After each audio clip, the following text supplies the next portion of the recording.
Cold,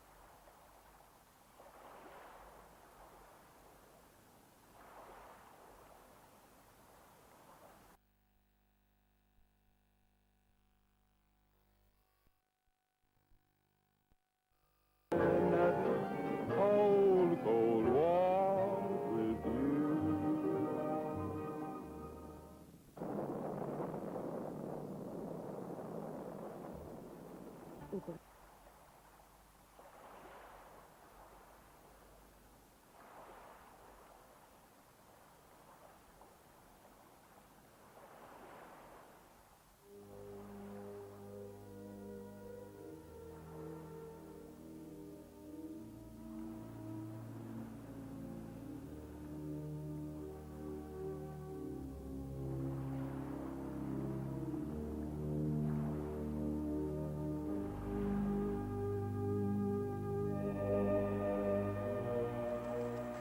Seven p.m. Eastern Wartime. Bob Trout reporting.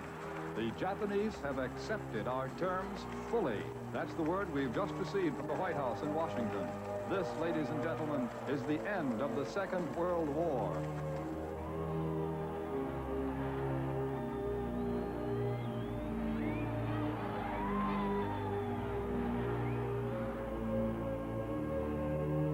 Ladies and gentlemen, the President of the United States. A short time ago, an American airplane dropped one bomb on Hiroshima. That bomb has more power than 20,000 tons of TNT. It is an atomic bomb. It is a harnessing of the basic power of the universe.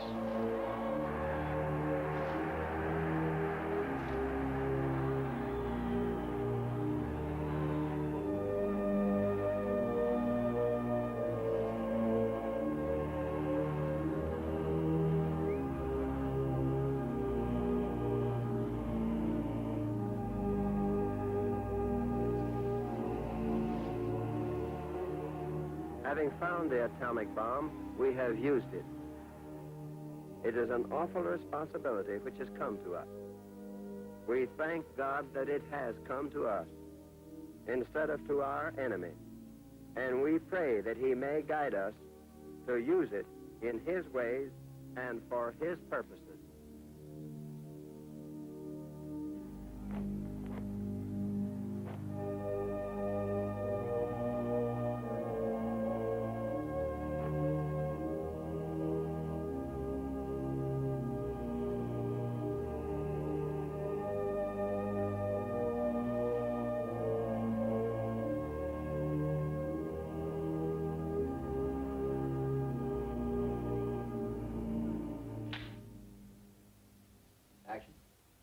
The atom bomb is here. It exists. We must look to the future. Up until now, only 3 have been exploded, and none over the water. It is the duty of the military services to explore the military might of this new weapon. We want to be prepared for any use of atomic energy that may become necessary, whether offensive or defensive.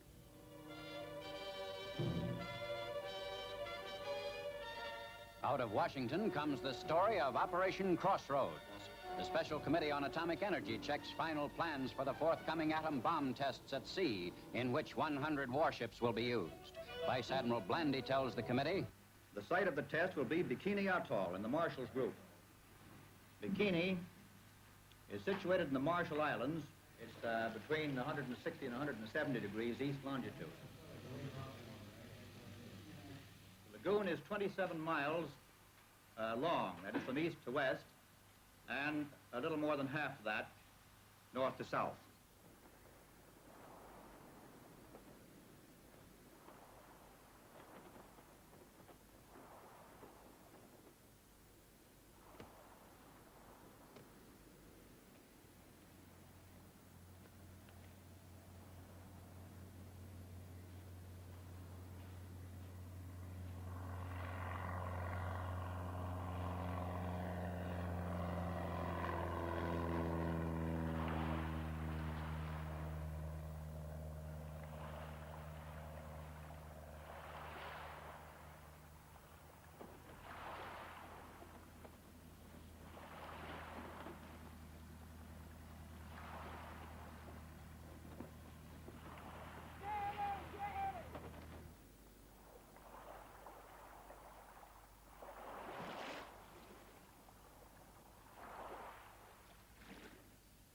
Kalau orang pangan kan cuan ria mereka wang ayo ngai ada urin pilih. Celo berjuan yang orang.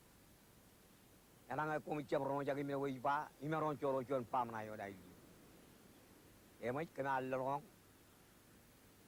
Orang nan ko ana wipa, dan kamu cuan colo cuan pam, train cuan pam yang begini. Supaya mereka bagian kejar balik. Now then, James, tell them, please, that the United States government now wants to turn this great destructive power into something for the benefit of mankind. And that these experiments here at Bikini are the first step in that direction. Saya kena baik yang rutor, kena capkan ini melalui ini pun, kena caya tahu awak ini kau mana mana ini. Kerana komen tu kau beran pijai komen, akan caya kopan, siapa siapa ko, siapa ini buat kia kemudian akan lelai ke kopan ada dengan orang kamu, eren pakai ini arjar, pulai ran kenan kagak wawen dan magar gitu. Crossroads, scene 25, take 1. Well, now then, James, will you tell them that the United States government now wants to turn this great destructive force into something good for mankind, something good for mankind, something good for mankind. All right, is that all? Okay, got it.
Doi ini, kami cijiran waham dari lawan, perian wahai cukup tujuan bro mereka keluar.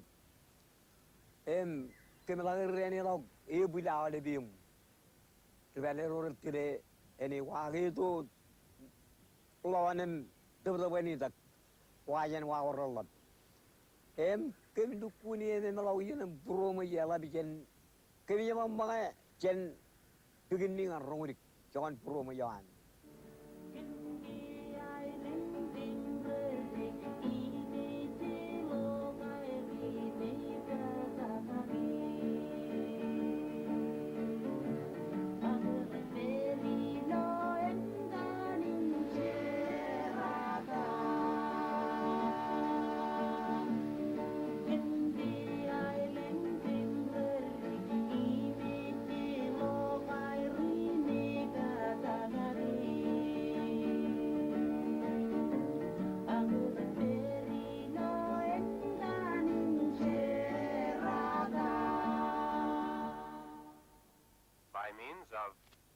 Transcription, we bring you the first in a series of programs reviewing the atom bomb experiments in the Marshall Islands.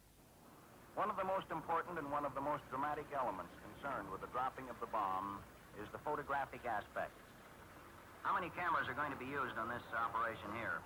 There'll be 104 still cameras and 208 motion picture cameras.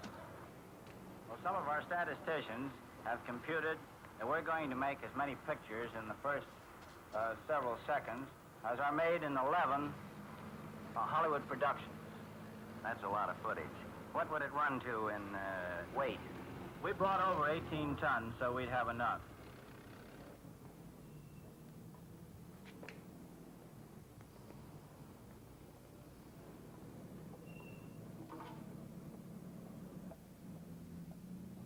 We really and truly didn't know what was coming off because we were told that we were going on a test.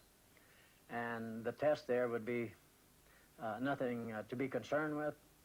Don't bother about anything. There's no restrictions on us. So do as you're told, and there won't be any harm come to anybody.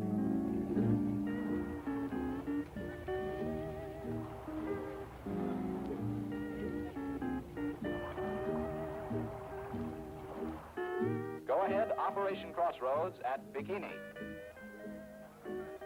We are speaking to you from the island of Bikini. We think this is a rather auspicious occasion because of the fact that this is probably the first time, and no doubt the last, that a radio station will be broadcasting from Bikini. This island has been read about, been told about, and you've seen pictures of it in the papers, in magazines, and over the radio for the past several months. Now this is an actual broadcast from this location. When we arrived there, we found out that the weather was a little on the warm side, running about 100 degrees with about 100% humidity. So it was pretty warm and humid. So the less clothing we could wear, the better off we were, or at least we thought we were at the time. So we started trying to get into the water to swim a little bit, and we did that with no problems. So it was swimming and eating a lot of ice cream and, you know, just anything to keep our minds occupied at the time.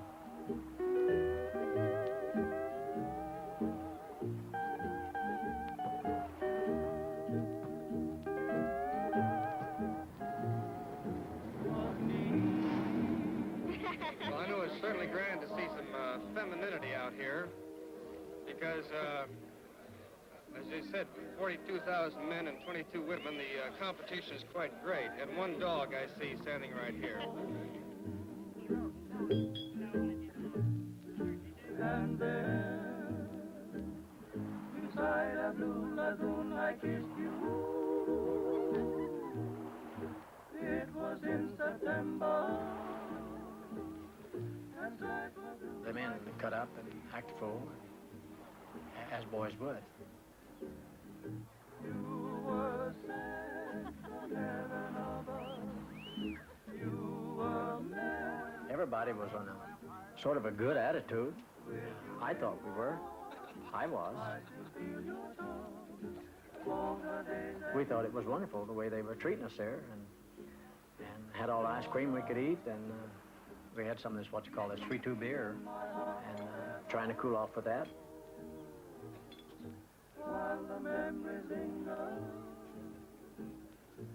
Well, tell me, Fitzgerald, how do you feel about being here? Do you like the assignment? Yes, sir. Not bad at all. Are you married? No, sir. Are you going to have any grandchildren to tell about this? I don't know, sir. Well, let's hope you do. How old are you? 18, sir. 18. How long you been in the service now?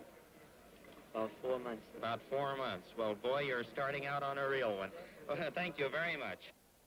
For months, from Washington to the Central Pacific, plans have moved ahead on one of the most gigantic experiments the world has ever known.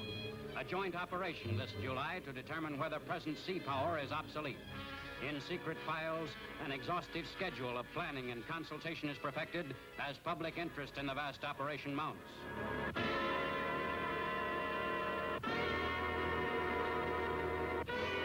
In answer to repeated criticisms of what may be the greatest mass destruction in naval history, Vice Admiral W.H. Blandy says, It has been said that any reasonably industrialized nation can produce the atom bomb in a few years. I know that you would not want your homes protected by a military machine, obsolete and inadequate to meet the dangers of any form of attack.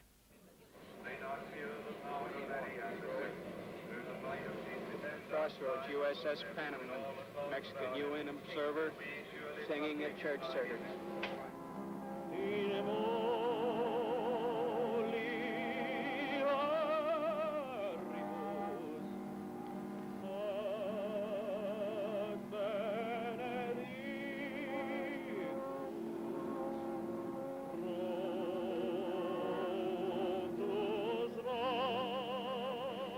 Congressman Engel, what interests you most about this test? I am interested in the effect of the blast upon the animals, because by studying such effects, we will learn approximately what may happen to humans in the event they are exposed to atomic attack.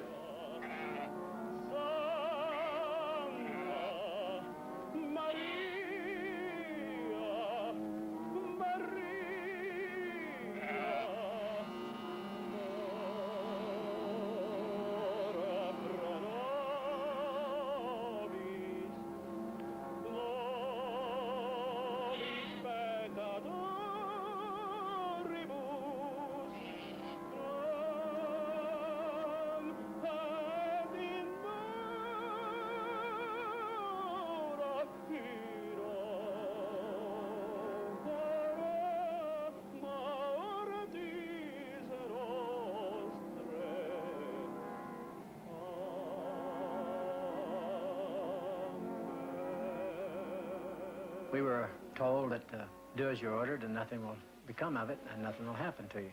And that's exactly what we did. Being a country boy, like the majority of us were, we didn't know of any type of a bomb. We really didn't know it was a type of bomb that they were exploded over there.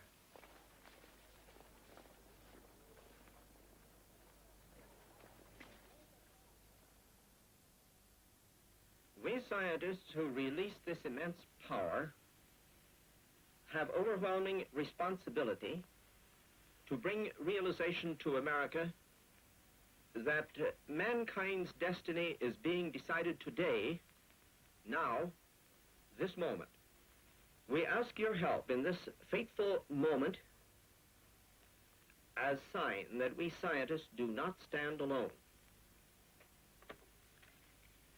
I agree.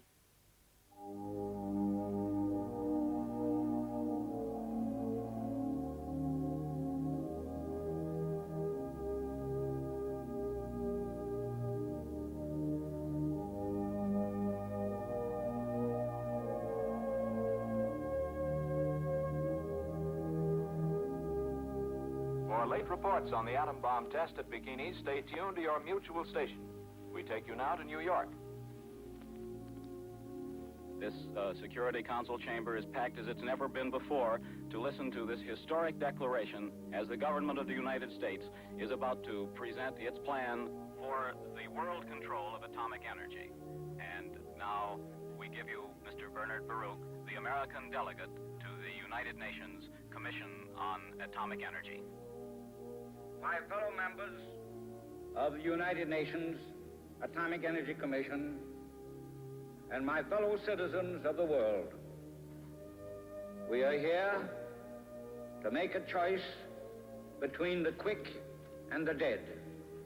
That is our business. Behind the black portent of the new atomic age lies a hope which, seized upon with faith, can work our salvation. If we fail, then we have damned every man to be the slave of fear. Now, if ever, is the time to act for the common good. We of this nation, realizing the heavy obligations upon us arising from our possession of the means of producing the bomb and from the fact that it is a part of our armament, are prepared to make our full contribution toward effective control of atomic energy.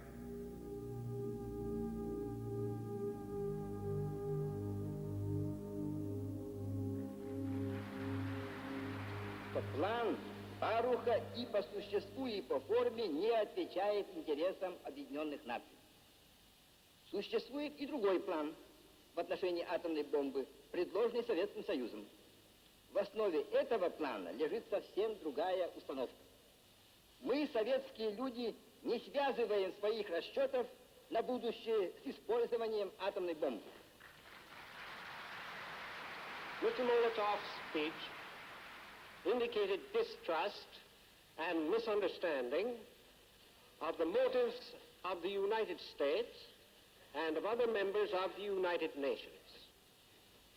Our motives In war and peace, we leave to the judgment of history. Now, from the ship carrying scientific observers and UN representatives, here is ABC correspondent Cleet Roberts. Go ahead, Bikini. This is Cleet Roberts reporting from Bikini Lagoon. A little over an hour ago, Vice Admiral Blandy announced that the A-bomb will definitely be dropped tomorrow. Crews will begin leaving the target ships. We were in the lagoon on the morning of July the 1st, and we were told then that we were moving out, and we would go out to the mothership, which we call Mount McKinley, which was about 9 miles out. And that was early in the morning. We started out of the lagoon. We were the last ship out of the lagoon, the last personnel in the lagoon.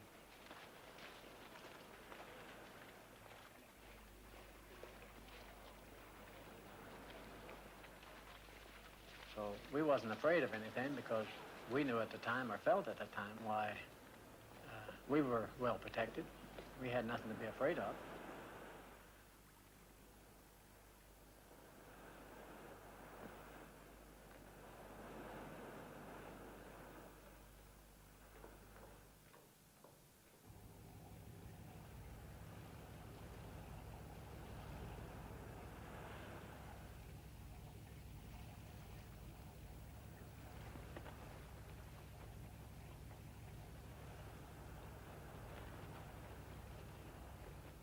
Ewa kan chen malala kan wai wane ol lewar bak ri chuan pam yon begini wai randale kayurin nganair nai tarinai penai dengkan imi chudo pam emai nan ko ru de yar pang kan rar chirigen to go ye bar rar chirigen to go ba ngayen ten ri chu pam ngonai di Noble, British. Major Bruning of the Netherlands. Good morning. Colonel Ragab of Egypt. Good morning. Military attaché in Washington. Lieutenant Colonel Osman of Egypt. How do you do? Dr. Carrillo of Mexico. How do you do? Colonel Gonzalez of Mexico. Good morning. Vice Air Marshal Stedman. How do you do? Hello. Major General Luton, Canada. Dr. Alexandrov of Russia. How do you do? Dr. Mazurikov of Russia. General Ho of China, military attaché in Washington also. Commander Sturgeon of Australia. Glad to see you again. Dr. Bienkowski of Poland. Glad to see you. Dr. Sultan of Poland. How do you do? Glad to see you. Dr. Goldsmith of France. How do you do? Mr. Bestwick of England. How do you do? Member of Parliament. I know that you'll be interested, as I will be, to see these tests tomorrow. And I know that you are aware that they are conducted in not any frivolous or casual fashion, that they do not constitute any gesture of war or of aggression or threat. Thank you very much.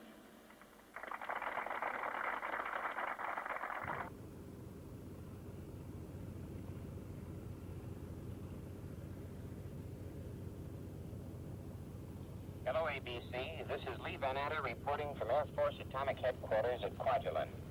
It is only a few hundred yards from where I am speaking to a certain atomic bomb, the Bikini bomb. It is a novel and yet somehow satisfying sensation to know that bomb is both near and here. That sensation of something more powerful than anything man has known before being present on this incongruously tiny coral atoll in the middle of the Pacific.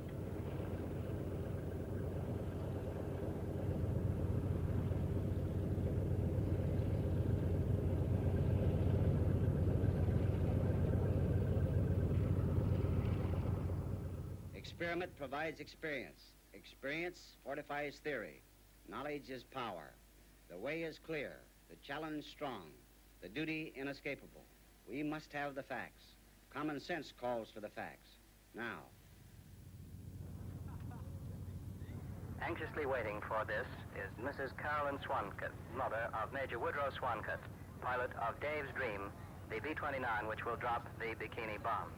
Mrs. Swankett, do you feel a little anxious along with him? I certainly do, but I have much faith and confidence in Woody and know that he will do the very best that he can. Of course he will. And may the grace of God be with him and his crew. Mrs. Swankett is browsing through Don't the worry letter. about me, Mother. Believe me when I say we're in no danger at all in the test. No matter what you have heard, and have confidence in me. I'll be okay.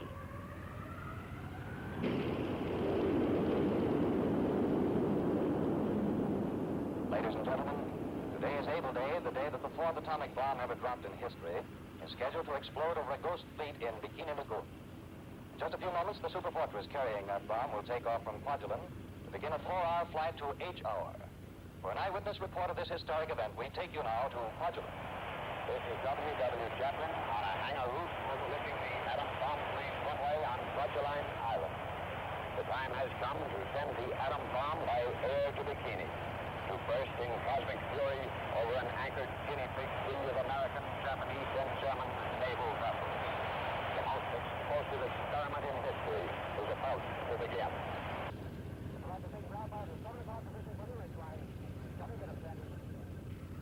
Now the plane is swinging around. Now I think he's ready to go. He's giving her the gun.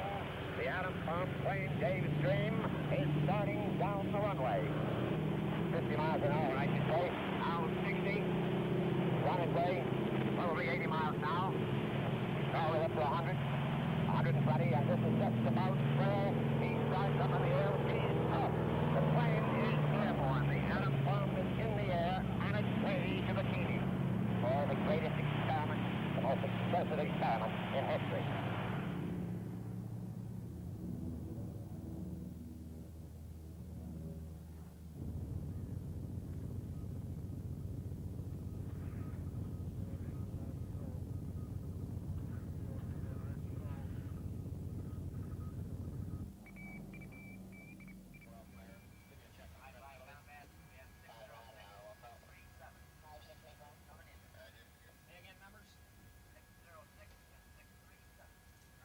At this time, NBC interrupts its regular program schedule to bring you a history-making broadcast, the actual dropping of the bomb at Bikini.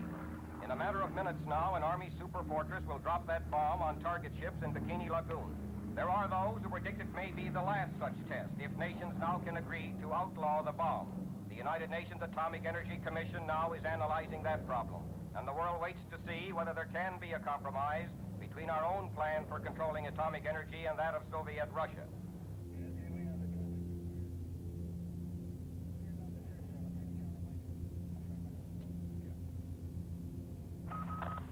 Aboard 22 target ships in the lagoon are the animals, which are soon to draw their last breaths for humanity.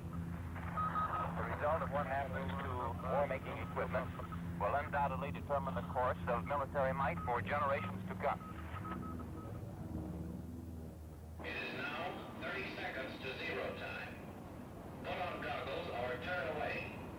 Do not remove goggles or face burst until 10 seconds after the first light. We're holding our goggles adjusted now because we expect to hear the signal from the bombardier at any moment. Crossroads, scene one, take one, A-day burst, USS Panamint. It's no longer moments, it's a matter of seconds now. Seconds ticking against the backdrop of eternity. The bomb is away and falling.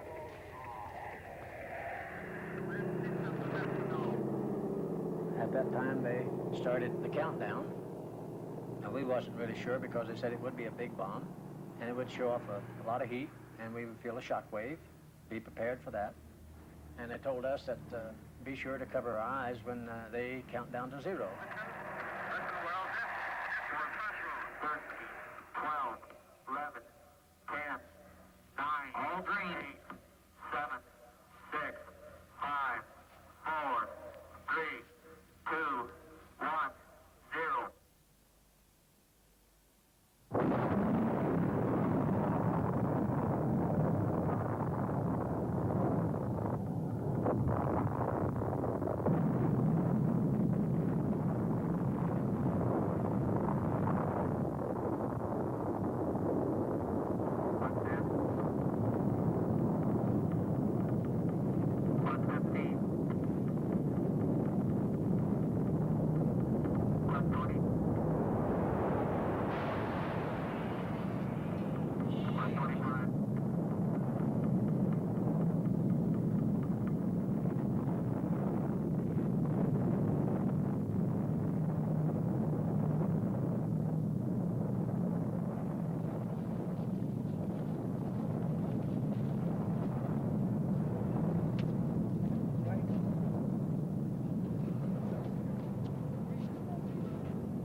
I thought it was great. I thought it was one of the greatest things I've ever seen, and it was, really.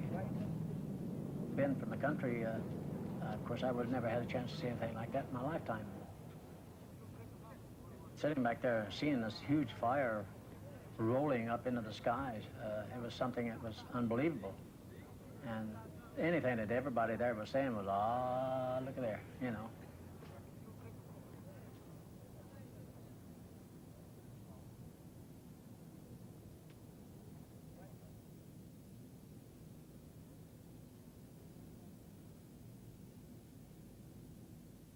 Congressman Isaac, what was your first general impression of the explosion of the atomic bomb a few moments ago? It was one of keen disappointment, I'll say. It looked to me as if the Navy Department was afraid members of Congress would get too close and that they do not consider us expendable. It struck me as the most awe-inspiring and magnificent man-made spectacle I have ever seen in my life. It put me pretty much in mind of the setting sun. It seemed like a huge, giant firecracker.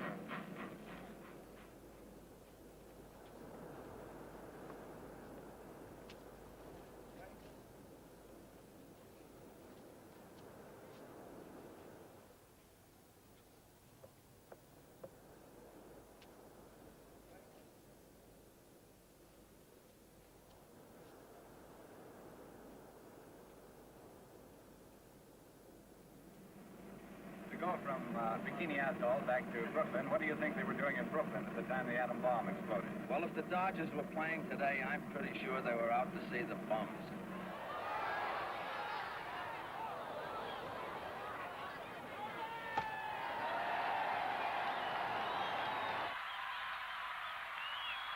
The National Broadcasting Company interrupts all its programs to bring you a special broadcast. A few hours ago, the atomic bomb was dropped on the target fleet at Bikini. Aboard this vessel, which carries the scientific observers and United Nations representatives, there is without a doubt a keen sense of disappointment. Disappointment with what we witnessed this morning. It was a successful experiment, says the Army and Navy, but from 20 miles away, it was a pretty poor spectacle. Until I have seen the destruction measured by the various instruments and seen the destruction itself, I want to reserve judgment as to whether or not I'm ready to abolish the Army and Navy and go to throwing atomic baseballs from here on. Thank you very much.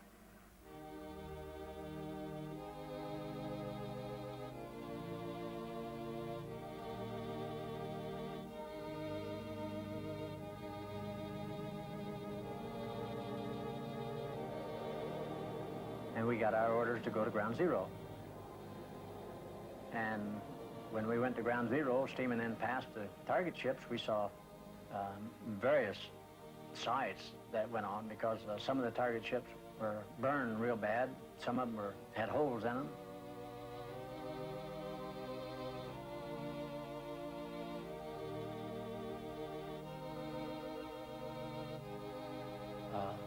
The ships were turned in every direction, the ones that were left.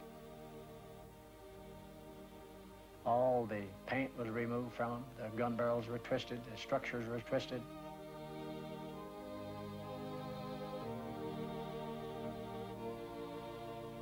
And by standing on the top side, we went, I guess, within yards or so of all the target ships that was in the lagoon.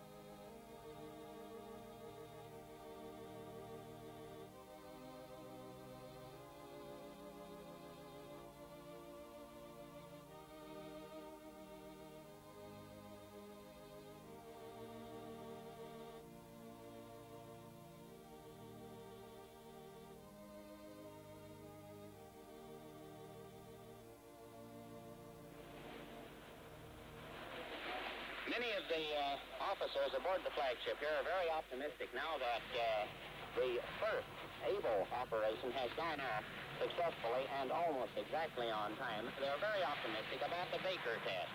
As a matter of fact, I've heard a number of the men say that they believe Baker will go off on or about July 22nd, which gives just exactly 3 weeks. That was Admiral Blandy's original statement that if everything went off satisfactorily, then within 3 weeks, Baker should come about.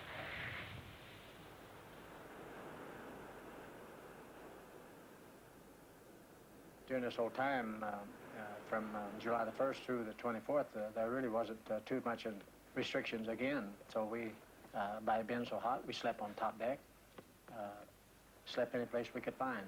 Maybe it would cool off early in the morning. Sometime we'd catch a few winks at a time if we wasn't on duty. So this is how we spent our whole time aboard ship those 24 days there until the second test that we had.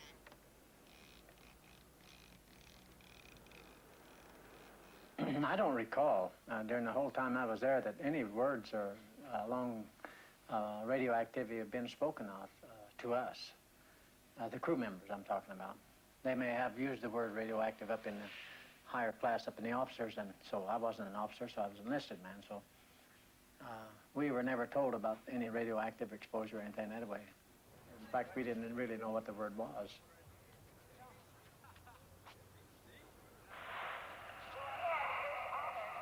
How do you do, ladies and gentlemen? This is Austin Finger reporting to you from the tiny isle of Rongerik, deep in the central Pacific Ocean, some halfway between the Orient and the mainland of the United States. Here we are on the tiny isle where the natives of Bikini have been evacuated. They're homesick. They've only been here for a short while, but they're glad to stay, although they don't understand the world of nuclear energy any more than we do. And though they have no way of understanding what the test is all about. Okay, you know, you know, when Pijao or Alcamanim, Pudokan Pamel, oh, you know, Canarium Canan Catalog. Any Queen Canarium Canan Catalog. Canan ready, I don't know, by Current Jokaman, Melo, Kim Jay, where we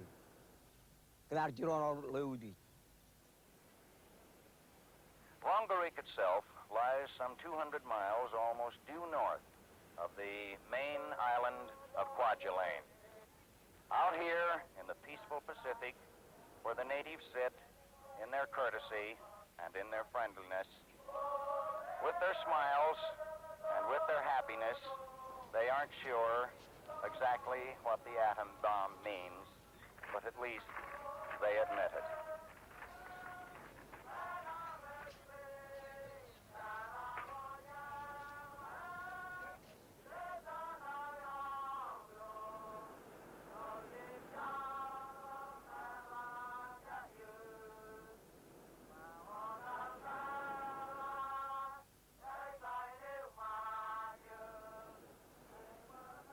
So you have You Are My Sunshine sung to you in Marshallese.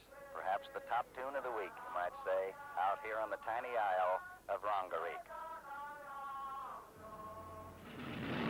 In a moment, Mutual and its affiliated stations will take you to Bikini, where Joint Task Force 1 has regrouped for the second time within a month. This time to set off the first underwater atom blast in the history of the world. The bomb will not start a chain reaction in the water, converting it all to gas and letting all the ships on all the oceans drop down to the bottom. It will not blow out the bottom of the sea and let all the water run down the hole. It will not destroy gravity. I am not an atomic playboy, as one of my critics labeled me, exploding these bombs to satisfy my personal whim. The evacuated ruler of Bikini, King Judah, gets a front row seat at the bomb blast as he arrives aboard the Mount McKinley and is greeted by Admiral Blandy, Joint Task Force 1 commander. The final switches have been thrown. No one can stop it. The atomic bomb is about to explode. How it will sound, 20 seconds. We do not know how it's going to sound, but 42,000 men here are watching, tensely awaiting that expiring time. All of the observers, 10 seconds. All of the observer ships are in position in the open sea. We're about 10 miles away. 5 seconds, 4, 3, 2, 1.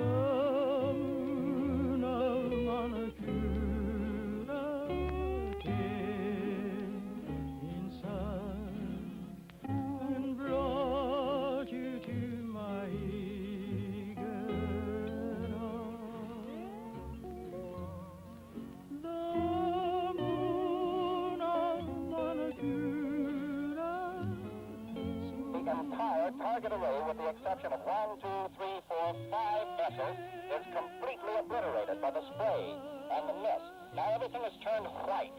I can see nothing at all of the target vessels. They are all completely obliterated by the radioactive spray that is in the air. And all the time, mushrooming along the very surface of the water that has taken an entirely different shape than the classic design of mushroom which we knew.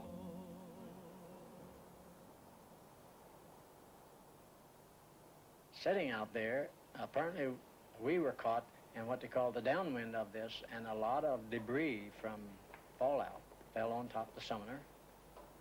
I was standing there and got a lot of mist, little grits of sand, little pieces of rock falling around, and they ordered what they call GQ, which is everybody go to the battle stations.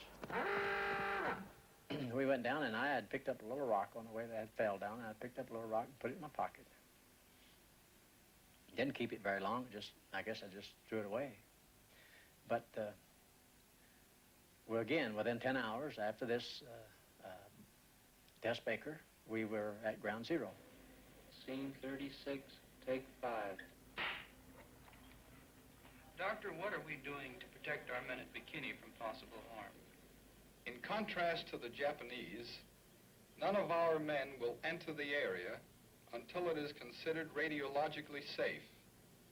Colonel Stafford Warren will head a staff of eminent radiologists who, with the aid of delicate scientific instruments, will measure the amount of radiant energy that may be present.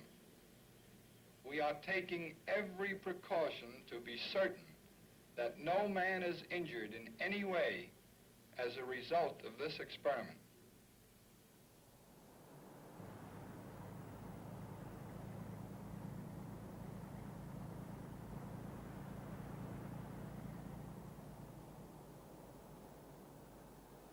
We didn't know anything what was going on, and no one told us about anything, radiation or anything, been exposed to anything.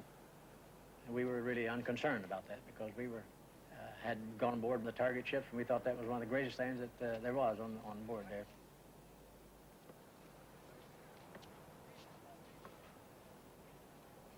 We saw these men come on board ship, and they had these Geiger counters with them, and they were walking all over the ship.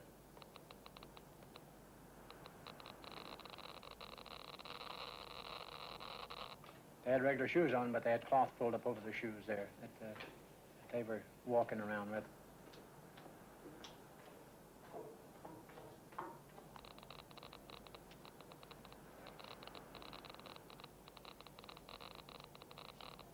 I still had on a pair of shorts and my tennis shoes and I had a little T-shirt on with a sailor hat. And that's all the clothing that I had on me. Scientists have a compelling interest in these new experiments. Each time an atomic bomb explodes, theory is translated into startling reality. Today's records and figures make tomorrow's textbooks.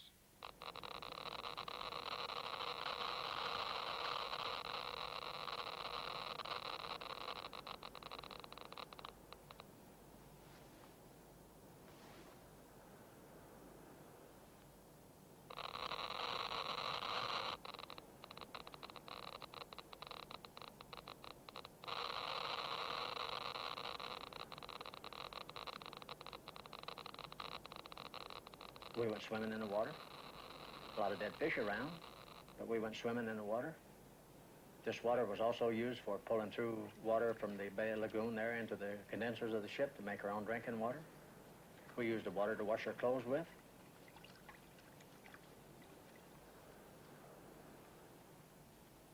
We wasn't worried about it because they continued to tell us to not worry about any of this. It wouldn't harm us, and we wasn't in any danger whatsoever.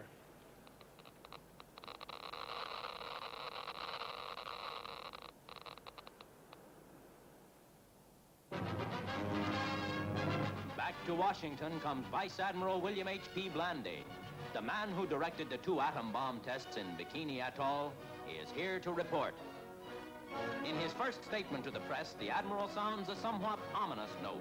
The Bikini tests, especially the second test, which involved the explosion of an atomic bomb underwater, have proven that this bomb, as used in naval warfare, would be not only the most powerful, but the most insidious weapon ever used in history.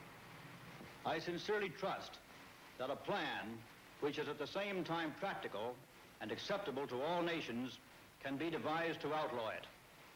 But if this is not done, at least Crossroads will have given the United States information to make it better prepared than any other nation on earth for this type of warfare.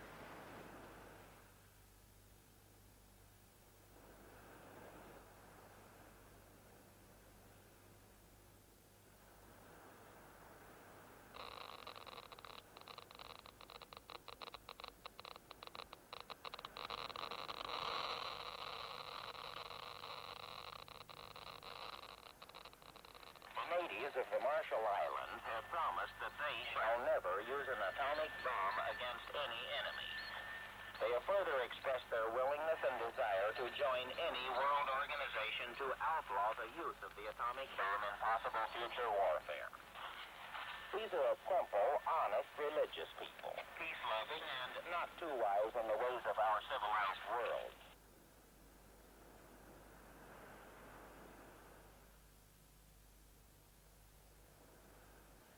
Karena jogeon begini, dupur kena ada orang dalam tanah, bein perion air orang, mijlon air. Akan ke raya bayjin, Amerika raya bayjin, kan cai, bayjin ke cah bukan, kami kata rota Amerika ipa. Kau cakap kan peri dupri kan, coba, kan pabu dupri jawan, ani jadi tu kun kejaran mana kau. Ini kecil kita na Amerika bayan pool, kena cuman norong, kemana-mana ada dengan kerol dia ngane, pangan rolling peri, pabu.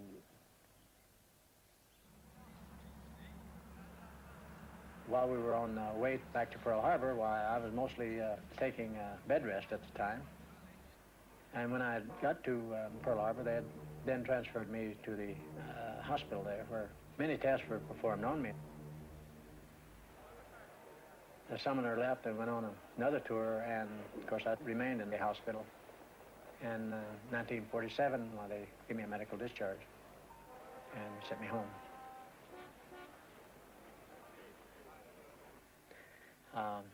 My feet and legs were swelling, only just a little bit. Sometimes it prevented me from wearing my shoes. And I would do as I was told to do. They told me to, if my feet started swelling on me, why they'd get in bed and elevate my feet and legs, and swelling would go down, which it did. And years went on, and this continued to go on, and years went on through the 50s, but each time the swelling would get just a little bit worse. My right leg went down, but my left leg continued to get big, and it was swollen up huge, the size of the waist of a man. And they started cracking open on me, and they had to take it off because of the severity of the pain and the many open wounds that was on it. And that was in 77, March of 77. 1 year later, certainly right after that, the swelling began to go into my right leg. And it, again, the swelling wouldn't stop that time. It continued to swell so severely that it literally bursted open from my back of my knee all the way down to the ankle. And at that time, I was taken to the hospital, and was August of 1978, my right leg was amputated below the knee. Immediately after the amputation of my right leg, while in the hospital, my left hand began to swell on me. And they didn't have the answers for that either. There's no question in my mind that of all the things that went on in Operation Crossroads, it was a slow death from that time to this date.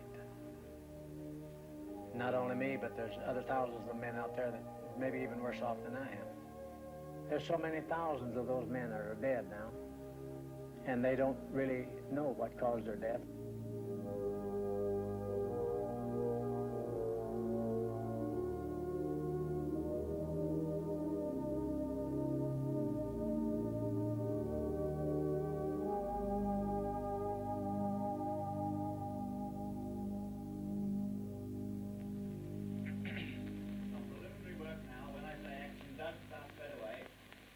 Onward, action. The search of science for the absolute weapon has reached fruition in this country. But we stand ready to destroy this instrument. Let us not deceive ourselves. We must select world peace or world destruction.